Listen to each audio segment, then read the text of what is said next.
Welcome back. We're talking with Bob Jones from the city of Plano, and you're talking about the importance of a center, a city center. It's a city center plan. Basically what it is, it's taking our main street and basically focusing on that as our center for the city, incorporating maybe an island in the center where there's benches, similar to what Plainfield has. I guess you've been down 126, and that's what kind of struck me.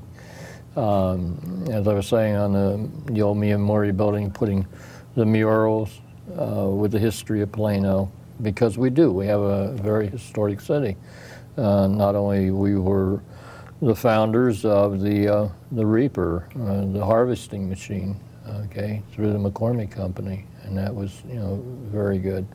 In fact, at one time, I understand that Plano was the largest or the largest small manufacturing town in the United States. So, the other thing we wanted to do was we're going to be meeting about it this Monday, and we're going to be talking about developing a city flag, something to give us some identity. Okay, these are things that we did in Bolingbrook, and I guess what I'm doing is I'm trying to bring some of those concepts to Plano, and the other thing is we want to work in conjunction with the school district, and we're talking about having a student government day where we would have students from history classes come in and shadow various officials of the city, and then have a mock city council meeting with them chairing the meeting, and then that'd be kind of cool. So it sounds like a lot of these ideas are really efforts to engage people.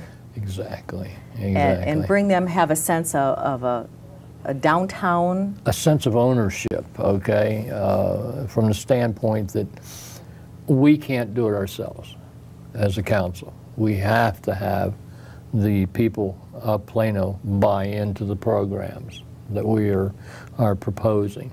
And as I said, it's difficult, it really is. So when you talked about that sense of apathy and people coming to meetings only when the not in my backyard mentality, yes, and I'll be there if this is going to affect me. Correct. How do you engage them in this process of decision making and branding? A lot of communication. You know, you actually have to go out and you have to meet your constituents.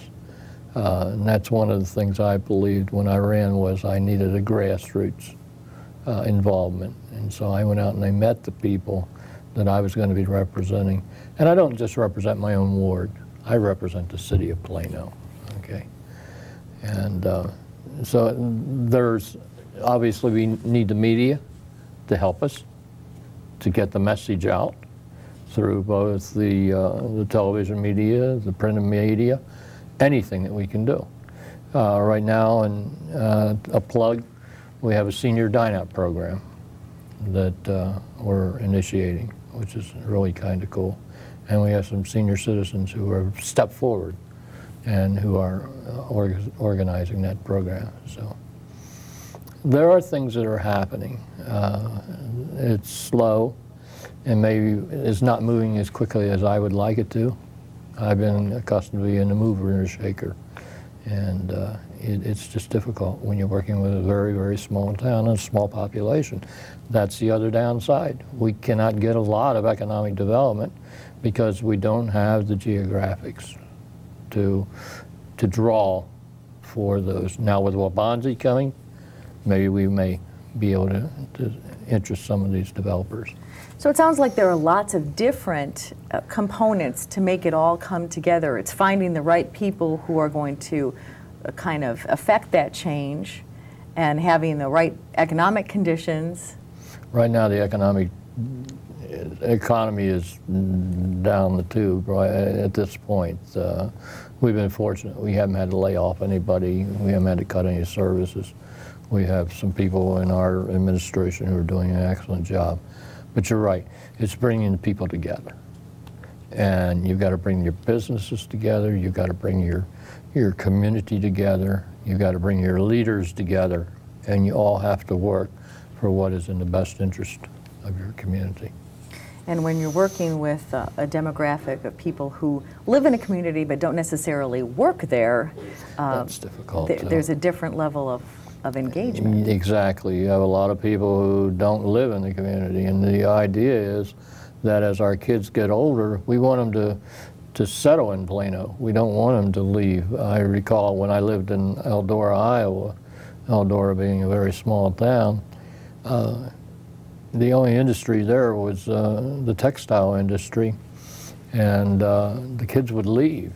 There was nothing there for them. Well, we don't want that in Plano. We want them to, they're our future, so we need to work with them, and we need to empower them as well.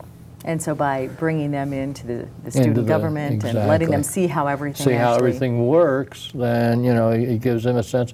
And then and two, it gives them the thought that, gee, maybe I can make a difference, and so maybe I want to step forward and be a city council person or be somebody in the community. So that's the plan. And as you said again, take ownership. And take ownership, exactly. Well, I think Plano's lucky that you decided to step up. Bob, it's been a pleasure having you on the program today. Thank you, Cindy. It's been my pleasure. And just one thing. Hi, Carolyn. My wife of 50 years. I had to say that. All right. Well, that is our show for this time. I'd like to thank our guests, Village Trustee Mark Ruffino of North Aurora and Alderman Bob Jones of Plano. This has been Fox Valley in Focus. Thanks for watching. I'm Cindy Bravos. We'll see you next time.